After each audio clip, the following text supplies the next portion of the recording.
បានយើងអើយប្រពន្ធមួយយើងអើយចង់បានយើងអើយប្រពន្ធមួយបើបានយើងអើយបំលែងព្រួយបើបានយើងអើយបំលែងព្រួយព្រោះបានគួយគួយសាច់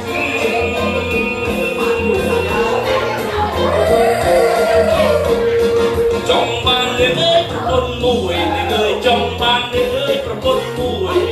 ចង់បានយើងអើយប្រពន្ធមួយចង់បានប្រពន្ធមួយគឺប្រពន្ធខ្មែរសង្កេបងមិនយកទេសង្កេបងមិនយកទេព្រោះបងជាខ្មែរពុទ្ធអង្គគោ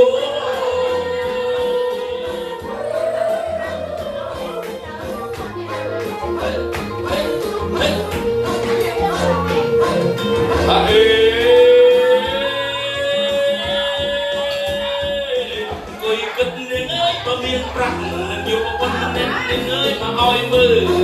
អើយគិតនឹងអើយបើមានប្រាក់នឹងយកប៉ុណ្ណេះនឹងអើយមកឲ្យមើលការងារបងមិនឲ្យធ្វើការងារបងមិនឲ្យធ្វើបើគេចាំមើលតែនឹងប្រាក់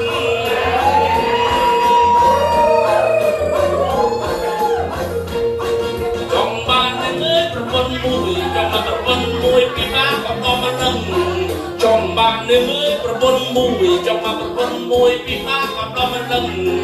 បើប្រាក់ក៏មានមួយដំលឹងបើប្រាក់ក៏មានមួយដំលឹងមិនឲ្យប្រាក់ធ្វើចុះយ៉ាងណា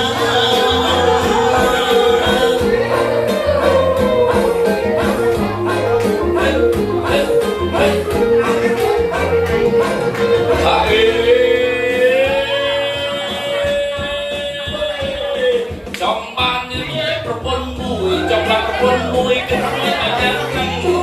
ចង់បាននឹងអើយប្រពន្ធមួយចង់បានប្រពន្ធមួយគឺមួយអាយ៉ាងខ្លាំងបើសិនជាយកខ្លាំងបើមិនយកប្រពន្ធខ្លាំងគឺធំសោចាំក៏មិនយក